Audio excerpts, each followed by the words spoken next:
بسم اللہ الرحمن الرحیم الحمدللہ والصلاة والسلام علی رسول اللہ اما بعد باب بیان الفرض والواجب والسنت والندب۔ اس باب میں امام شیرازی رحمۃ اللہ علیہ فرض، واجب، سنت اور مندوب ان کا بیان فرما رہے ہیں۔ اس سے پہلے یہ بات آ چکی تھی کہ عند الشوافع فرض، واجب، لازم ایک ہی معنی کے اندر استعمال ہوتے ہیں، جس کا کرنا ضروری ہے، جس کے کرنے پر ثواب متعلق ہوتا ہے اور چھوڑنے پر سزا وابستہ ہوتی ہے، اس کو شوافع واجب بھی کہتے ہیں، فرض بھی کہتے ہیں، مکتوب بھی کہتے ہیں، لازم بھی کہتے ہیں عند الشوافع۔ حنفیہ کے یہاں پر فرض اور واجب کے درمیان میں فرق ہے۔ دلیل قطعی سے ثابت ضروری امر کو وہ فرض کہتے ہیں، جیسے نماز، روزہ، 5 وقتہ نماز، روزہ، زکوٰۃ، حج، یہ فرض ہے۔ اور دلیل ظنی سے ثابت شدہ لازمی حکم کو وہ جو ہے واجب کا نام دیتے ہیں، جیسے وطر ہے جو ان کے یہاں واجبات میں ہیں، قربانی ہیں یہ واجبات میں ہے، جبکہ شوافع کے نزدیک وطر ہو یا قربانی ہو یہ سنت مؤکدہ ہے۔ تو فرما رہے والواجب والفرض والمکتوب واحد عند الشوافع، شوافع اصول ان کے یہاں پر واجب، فرض، مکتوب ایک ہی معنی میں استعمال ہوتے ہیں، یعنی مترادف الفاظ ہے۔ مترادف الفاظ ان الفاظ کو کہتے ہیں کہ الفاظ چاہے الگ ہو لیکن ان کا معنی ایک ہی ہے، ان کی تعریف ایک ہی ہے۔ الفاظ چاہے الگ ہیں لیکن ان کا معنی اور ان کی تعریف ایک ہی ہے۔ تو عند الشوافع انہیں واجب بھی کہیں گے، فرض بھی کہیں گے اور مکتوب بھی کہیں گے۔ وَهُوَ مَا يُعَلَّقُ الْعِقَابُ بِتَرْكِهِ، جس کے چھوڑنے پر سزا وابستہ ہو جائے اسے کہتے ہیں واجب، فرض اور مکتوب۔ وقال بعض اصحاب ابی حنیفہ، بعض حنفیہ کا کہنا ہے الواجب ما ثبت وجوبہ بدلیل مجتہد فیہ، کہ جس کا وجوب دلیل ظنی سے ثابت ہو، بعض حنفیہ اسے واجب کہتے ہیں، جیسے وطر ہے، قربانی ہے ان کے نزدیک۔ والفرض، اور فرض کہتے ہیں ما ثبت وجوبہ بدلیل مقطوع بہ، جس کا وجوب دلیل قطعی سے ثابت ہو اسے وہ لوگ فرض کہتے ہیں، جیسے کالصلوات الخمس والزکوات المفروضۃ وما اشبہ، 5 نمازیں، فرض، زکوٰۃ اور ان کے مشابہ احکام شرعیہ کو جو دلیل قطعی سے ثابت ہے حنفیہ واجب کہتے ہیں۔ وہذا خطا، امام شیرازی کہتے ہیں یہ تعریف صحیح نہیں، لأن طریق الاسماء الشرع واللغة والاستعمال وليس في شيء من ذلك فرق بين ما ثبت بدلیل مقطوع به او بطریق مجتہد فيه۔ ابتدا میں انہوں نے ایک باب ذکر کیا تھا کہ چیزوں کے نام اور الفاظ کی لغتیں لغت سے، شرع سے، عرف سے اور قیاس سے متعین ہوتی ہے۔ کہتے ہیں کہ ان تمام جہات میں، چاروں جہات میں، فرض اور واجب کی تعریف میں اس اعتبار سے کوئی فرق نہیں کیا گیا ہے کہ دلیل ظنی سے ثابت ہونے والے حکم کو واجب کہیں گے اور دلیل قطعی سے ثابت ہونے والے حکم کو فرض کہیں گے، ایسا کوئی فرق نہیں کیا گیا، ایسا کوئی فرق نہیں کیا گیا ہے۔ لہذا اس اعتبار سے فرق کرنا بلا دلیل کے یہ صحیح نہیں ہو، بلا دلیل کے اس اعتبار سے کسی قسم کا کوئی فرق کرنا صحیح نہیں ہوگا۔ تو یہ بات امام شیرازی رحمۃ اللہ علیہ نے اس فصل میں کہی۔ تو پتہ یہ چلا کہ عند الشوافع دلیل قطعی سے ثابت ہونے والا حکم ہو یا دلیل ظنی سے ثابت ہونے والا حکم ہو لیکن جس کے کرنے پر ثواب اور چھوڑنے پر سزا ہو تو اسے وہ فرض بھی کہیں گے، واجب بھی کہیں گے اور مکتوب بھی کہیں گے۔ فصل واما السنۃ فما رسم لیحتذى به على سبیل الاستحباب وهي والنفل والندب بمعنى واحد۔ اسی طریقے سے عند الشوافع سنت، مندوب، نفل مستحب یہ ایک ہی معنی میں مترادف الفاظ ہیں، الفاظ چاہے الگ ہیں لیکن ان کا معنی ایک ہے کہ شریعت میں استحبابی طور پر جن احکامات کو انجام دیا جاتا ہے، جن کی پیروی کی جاتی ہے، ان کو مستحب سمجھ کر اسے سنت بھی کہیں گے، نفل بھی کہیں گے، اور مندوب بھی کہیں گے، اور مستحب بھی کہیں گے۔ یہ مترادف الفاظ ہیں شوافے کے یہاں پر۔ وَمِنَ النَّاسِ مَنْ قَالَ، بعض حضرات کہتے ہیں السُّنَّةُ مَا تَرَتَّبَ كَالسُّنَنِ الرَّاتِبَةِ مَعَ الْفَرَائِضِ وَالنَّفْلُ وَالنَّدْبُ مَا زَادَ عَلَى ذَلِكَ۔ بعض حضرات کہتے ہیں کہ سنت وہ حکم شرعی ہے جو مرتب ہوتا ہے، جیسے فرائض کے ساتھ راتبہ سنتیں، نفل اور مندوب جو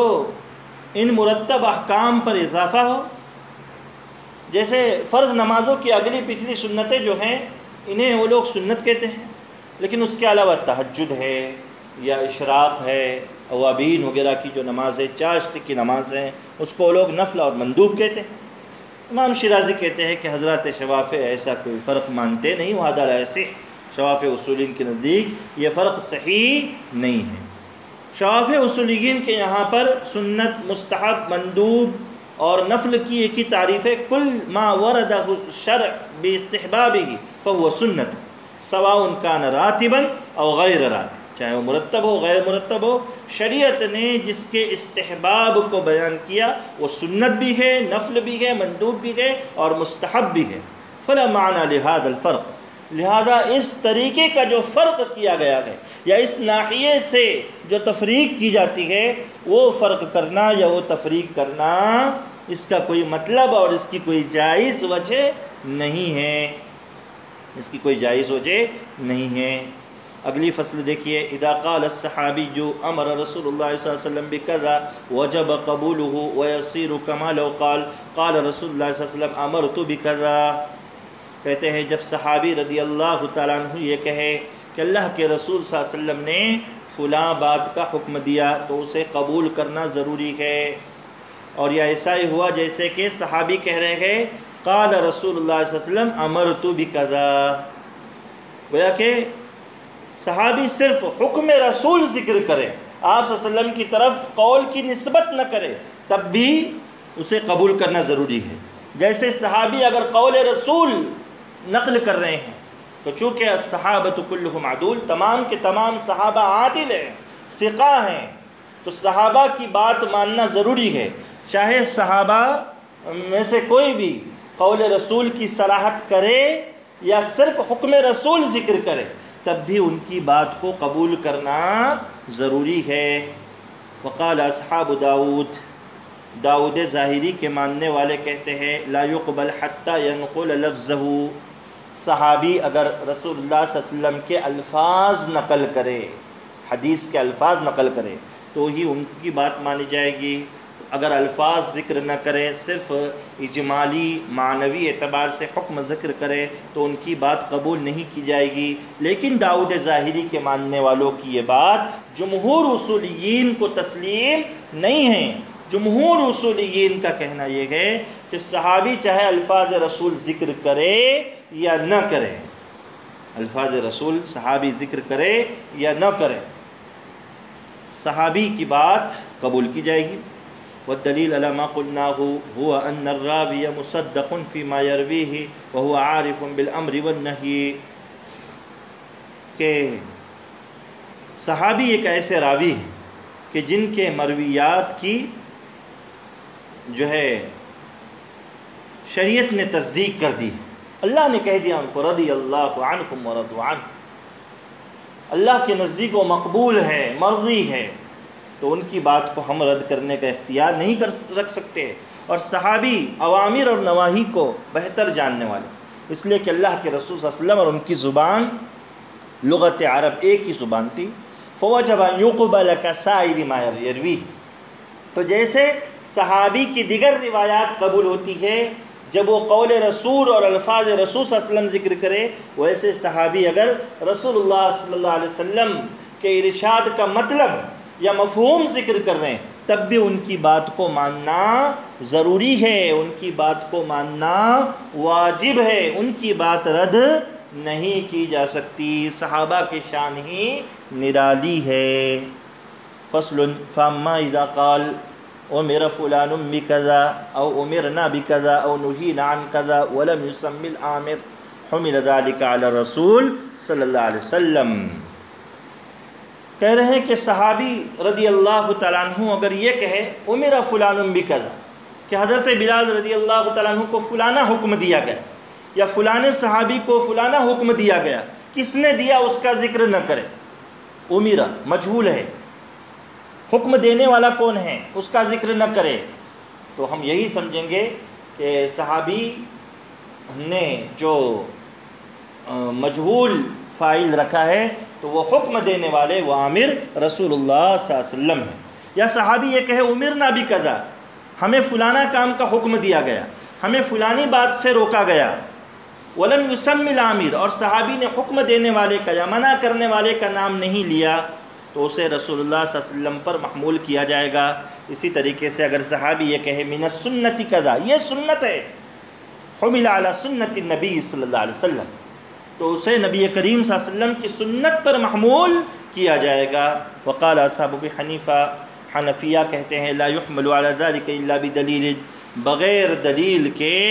کسی پر محمول نہیں کیا جائے گا، اور یہی امام ابو بکر سیرفی رحمۃ اللہ علیہ کا بھی قول ہے۔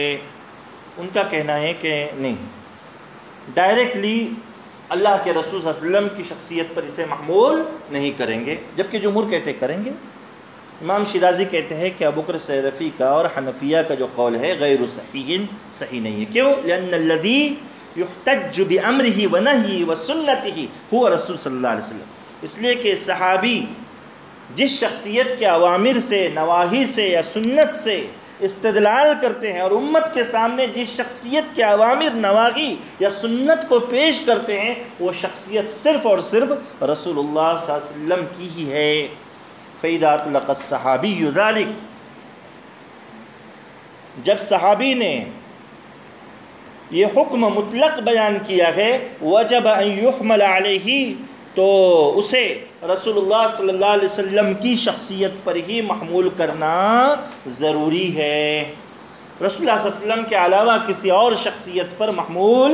نہیں کیا جائے گا، اسے صرف اور صرف رسول اللہ صلی اللہ علیہ وسلم کی ذات پر، آپ صلی اللہ علیہ وسلم کی شخصیت پر ہی محمول کریں گے۔ یہاں پر امر کے باب کو امام شیرازی رحمۃ اللہ علیہ نے مکمل کیا، اب اس کے بعد نہیں کے بیان کو امام شیرازی رحمۃ اللہ علیہ شروع فرمائیں گے۔ اللہ تعالیٰ شریعت کے جتنے اوامر ہیں، نواہی ہیں، ان پر عمل اوامر پر عمل کرنے کے اور نواہی سے بچنے کی توفیق نصیب فرمائے، آمین۔